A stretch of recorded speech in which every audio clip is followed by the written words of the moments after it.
Welcome to the fascinating journey of sunflower oil, from vast fields to your kitchen. Today, we'll take you through the entire sunflower oil production process in a factory, where tiny seeds are transformed into a nutrient-rich oil. Get ready to be amazed by the process. Step 1. Harvesting sunflower seeds. The sunflower oil production process begins in vast fields, where sunflowers are carefully planted and nurtured. After about 3 to 4 months of growth, the plants start to bloom, and the seeds are harvested. Each plant can yield 2 to 3 kilograms of seeds, and in one season, a hectare can produce 500 to 600 kilograms of seeds. These seeds are then collected and prepared for the next steps. Step 2. Cleaning and sorting the seeds. Once the seeds are harvested and brought into the factory, the first step is cleaning. The seeds are washed thoroughly to remove any dirt, dust, or impurities. This ensures that only the best seeds move forward in the process. After cleaning, the sunflower seeds achieve a purity rate of up to 98%, ready to be pressed for oil. Step 3. Pressing sunflower oil. And now for the fun part, pressing. The clean sunflower seeds are fed into a mechanical press, where they're squeezed under immense pressure to extract oil. Depending on the press used, up to 30% of the seed's weight can be extracted as oil. That means, for every ton of seeds, approximately 300 kilograms of oil can be obtained. The extracted oil is golden yellow and has a natural nutty aroma. Step 4. Filtering and removing impurities. After pressing, the crude sunflower oil moves to the filtering stage. This is where impurities like seed husks and other unwanted particles are removed. The oil undergoes a multi-stage filtration process to achieve high clarity. At this point, the oil is 99% purified, making it transparent and ready for further refinement. Step 5. Refining sunflower oil. Next, the oil undergoes a refining process, which includes decolorization, deodorization, and further purification. This helps remove any remaining odors or off colors, ensuring the oil is light in color and neutral in smell. Some factories use heat up to 200 C to deodorize and refine the oil, giving it that perfect mild taste and smooth texture. Step 6. Quality control and packaging. After refining, the sunflower oil goes through strict quality control. Samples are tested to ensure that the oil meets all the necessary standards for purity and quality. Once it passes the test, it's packaged into bottles and prepared for distribution. A factory can produce anywhere from 50,000 to 100,000 bottles of sunflower oil each day, ready to meet both local and global demands. And that's a wrap. We've just taken you through the entire sunflower oil production process, from the fields where the seeds are grown to the bottles you find on store shelves. Every step is crucial to producing pure, high-quality sunflower oil. We hope you've gained some interesting insights into how this golden liquid makes its way to your kitchen. Next time you drizzle some oil on your salad, remember, it's the result of a meticulous and amazing production journey. Thanks for joining us, and we look forward to bringing you more fascinating tours in the future. Sunflower oil is an excellent source of vitamin E, which acts as a powerful antioxidant. It helps protect your cells from damage and plays an important role in boosting your immune system. Just 1 tablespoon of sunflower oil provides about 5 milligrams of vitamin E, which is around 30% of the daily recommended intake. Sunflower oil is known for its high content of polyunsaturated fats, including omega-6 fatty acids. These healthy fats can help reduce bad cholesterol levels and lower the risk of heart disease. When consumed in moderation, it's considered a heart-healthy choice for cooking, especially when compared to oils with higher saturated fat content, like palm oil. While olive oil is often praised for its health benefits, sunflower oil also holds its own. It has a higher smoke point, about 440 F to 127 Celsius, making it ideal for high-heat cooking methods, like frying. Whereas olive oil is best for low to medium heat, sunflower oil is versatile, and its mild flavor makes it an excellent choice for baking and sautéing. Sunflower oil is not just good for cooking, it's also used in the skincare industry. It has natural anti-inflammatory properties and is rich in linoleic acid, making it a great moisturizer. For dry skin, it's often found in lotions, soaps, and other beauty products because it helps maintain the skin's barrier and moisture levels. Have you ever wondered how a single drop of honey is made? To fill a jar with golden honey, tiny bees work tirelessly from sunrise to sunset. Today, we will explore the entire journey of honey production, from blooming flowers to the jar on your table. It all starts with flowers. As the sun rises, swarms of bees rush out of their hives, searching for the most vibrant blossoms. Using their long tongues, they suck nectar and store it in a special pouch inside their bodies. But did you know? Bees don't just collect nectar, they also help pollinate flowers, a crucial job for plant growth. Once their nectar sacs are full, they hurry back to the hive, bringing nature's sweet gift. But hold on. This is just the beginning of the honey-making journey. Keep watching.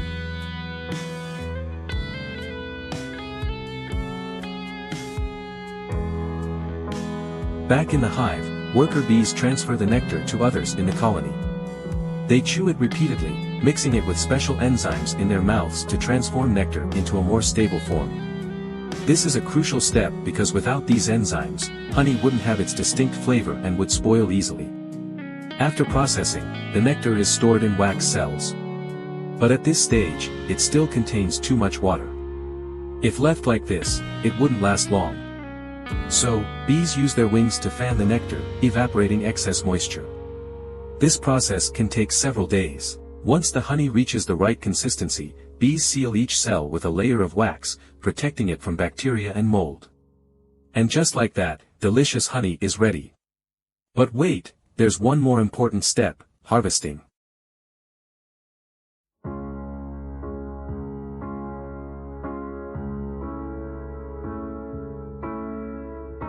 Back in the hive, worker bees transfer the nectar to others in the colony. They chew it repeatedly, mixing it with special enzymes in their mouths to transform nectar into a more stable form. This is a crucial step because without these enzymes, honey wouldn't have its distinct flavor and would spoil easily. After processing, the nectar is stored in wax cells. But at this stage, it still contains too much water. If left like this, it wouldn't last long. So, bees use their wings to fan the nectar, evaporating excess moisture. This process can take several days. Once the honey reaches the right consistency, bees seal each cell with a layer of wax, protecting it from bacteria and mold. And just like that, delicious honey is ready. But wait, there's one more important step: harvesting.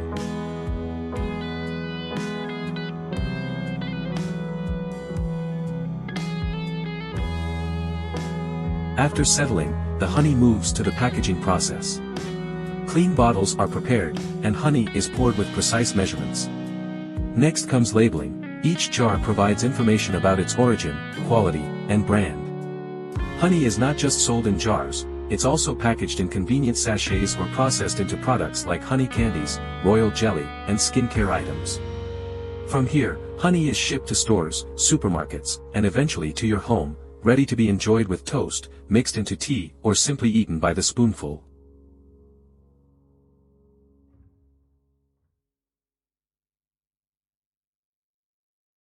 Honey is not just delicious, it's incredibly nutritious.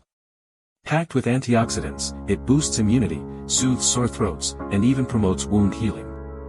Not to mention, it's a natural beauty secret, perfect for skincare and hair care. So, we've completed our journey from flower fields to the honey jar. Next time you enjoy a spoonful of honey, remember the thousands of hours of hard work by these tiny, dedicated bees. Thank you for watching. If you liked this video, don't forget to like, subscribe, and turn on notifications so you won't miss more exciting content about nature's wonders.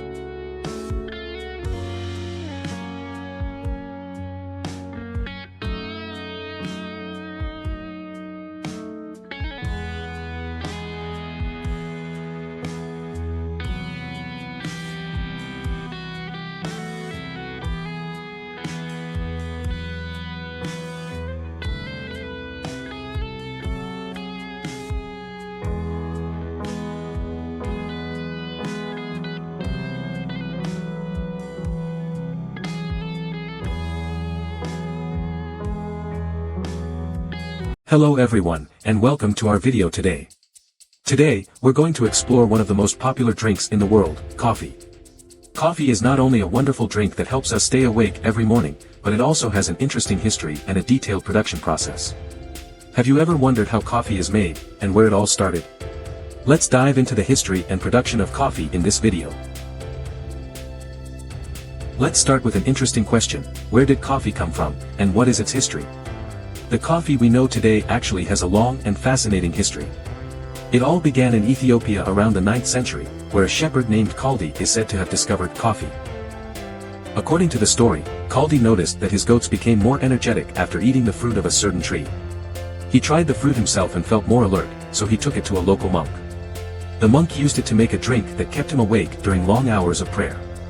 From there, the use of coffee beans spread to Arabia, where it became popular for religious ceremonies, and eventually, the beans were roasted and brewed into a drink that could help people stay awake during prayer sessions. By the 15th century, coffee had spread to Arabia and was used in medicinal contexts, and soon after, it became a popular drink in the Middle East. Coffee began to spread to Europe in the 17th century, and coffeehouses began to pop up in London and Paris, where people gathered to drink coffee, socialize, and discuss ideas. Coffee became so popular that, by the 18th century, coffeehouses were an integral part of European culture.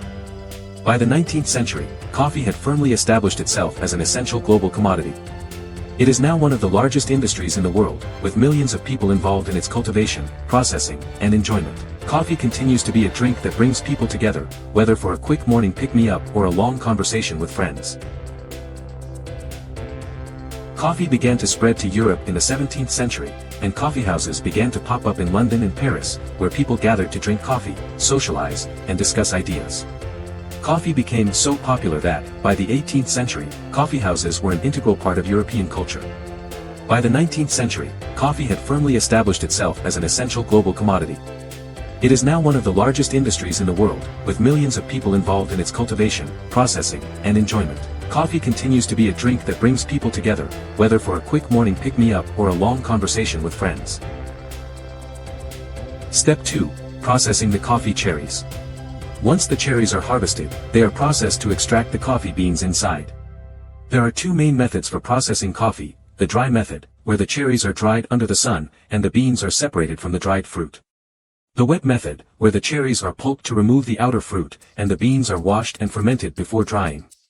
After processing, the beans are left to dry completely, ensuring they won't spoil during storage. Step 3. Roasting the coffee beans. Once the beans are dry, they are ready for roasting. This step is where the magic happens. Roasting coffee beans is crucial because it develops the flavors we associate with coffee. Beans are roasted in specialized machines at temperatures ranging from 180 degrees Celsius to 240 degrees Celsius, depending on the type of coffee and the desired flavor profile. As the beans roast, they go through a transformation. They change color from green to brown and release aromatic oils that give coffee its signature scent. The roasting time can vary from 6 to 12 minutes, depending on the roast level, which can range from light to dark. The longer the beans roast, the darker and stronger the coffee flavor will be. Step 4. Grinding the coffee. After roasting, the coffee beans are ground into a fine powder. The coarseness of the grind depends on how you plan to brew the coffee. For espresso, a fine grind is required, while for French press coffee, a coarser grind works best. The ground coffee is what you will use to make your coffee, and it's the last step before brewing. Step 5. Brewing the coffee. Finally, it's time to brew the coffee. There are many ways to brew coffee, but here are a few popular methods. Espresso. Espresso is brewed by forcing hot water through finely ground coffee beans under high pressure. This method creates a strong, concentrated coffee. French press. This method involves steeping coarsely ground coffee beans in hot water for several minutes before pressing the grounds with a plunger. Drip coffee. This is the most common method in American households, where hot water is slowly dripped through a filter containing ground coffee. There are many other ways to brew coffee, but these are just a few examples. Each brewing method will result in a different flavor and strength of coffee.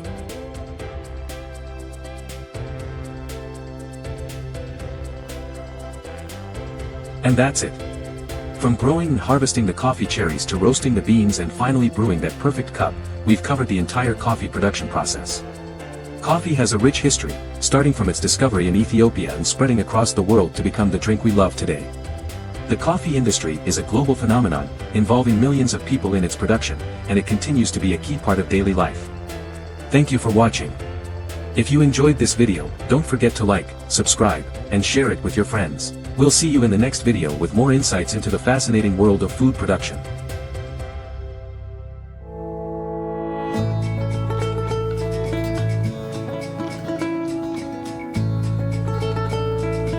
Welcome to today's video. Instant sweet corn is a familiar and convenient food in modern life. Have you ever wondered how instant sweet corn is made? Let's explore the process from when the corn is harvested to when it becomes a canned product, ready to serve you.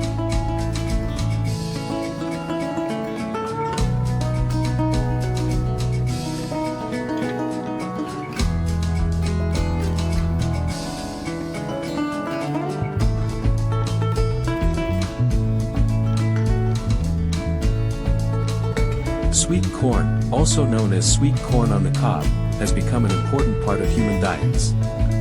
Originally cultivated around 7,000 years ago in Latin America, it was later developed into varieties with a sweeter taste, ideal for food processing.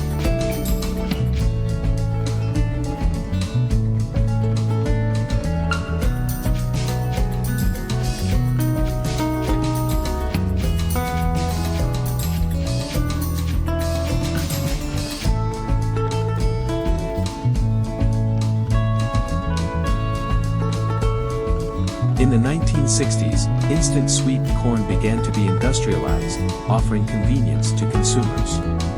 Today, instant sweet corn is processed and packaged using modern technology, which helps preserve it for long periods while maintaining its nutritional value.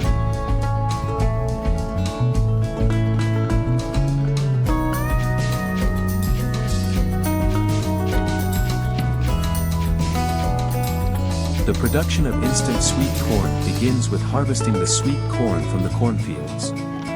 The sweet corn ears are carefully selected at the right stage of maturity. When harvesting, each ear of corn is thoroughly inspected to ensure that only the best quality ears are used in the production process. Corn must be harvested at the optimal stage to maintain the natural sweetness and ensure high-quality products later on.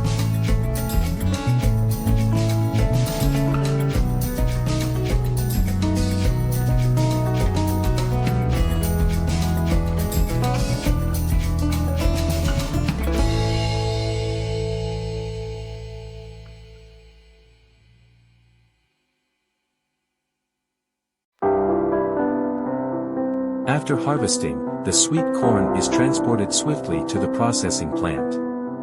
Here, it undergoes a strict quality inspection. Every ear of corn is checked for color, freshness, and sweetness. Only the corn that meets the quality standards continues to the next stages of processing. This ensures that every final product has the sweet, delicious taste and high quality.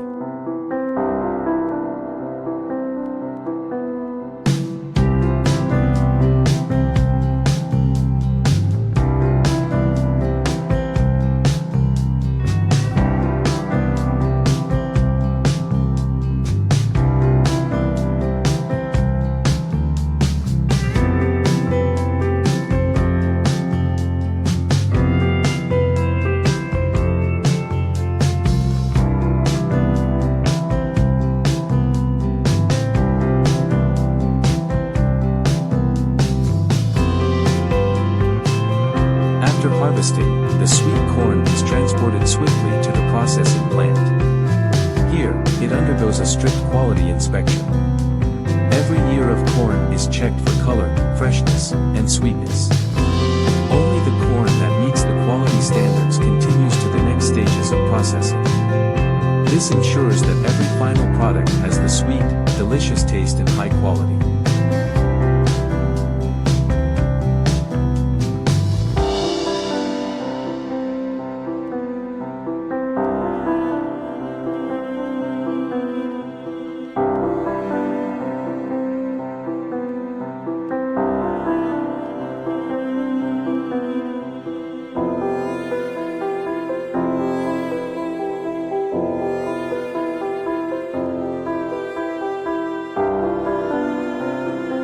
Next, the sweet corn is steamed or cooked at high temperatures to soften it and preserve its natural sweetness. This process not only makes the corn easier to eat but also helps with long-term preservation without losing essential nutrients. The corn is cooked to the perfect consistency, soft but still retains its natural crunch, offering a satisfying texture to enjoy.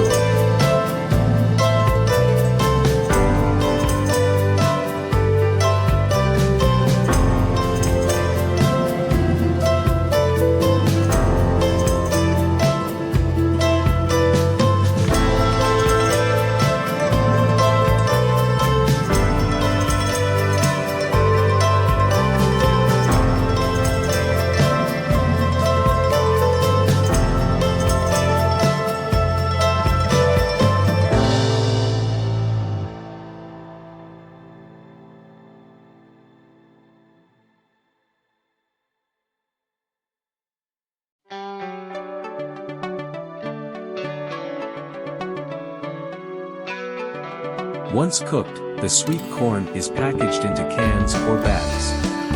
This step requires great precision to ensure that the product remains undamaged during packaging. Proper packaging helps protect the quality of the product and extends its shelf life, making it easy to transport and distribute to stores and supermarkets. The packaging is labeled with detailed information about the manufacturing date, expiration date, and nutritional content.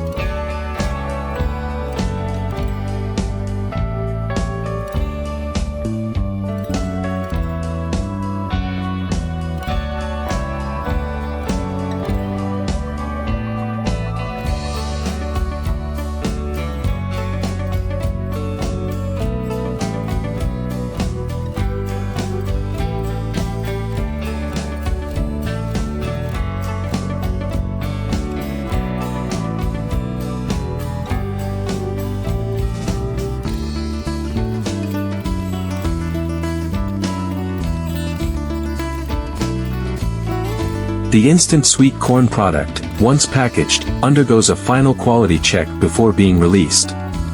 This is an essential step to ensure that all products meet the highest quality standards before they are sent to retailers. They are then distributed to stores, ready to be enjoyed by consumers.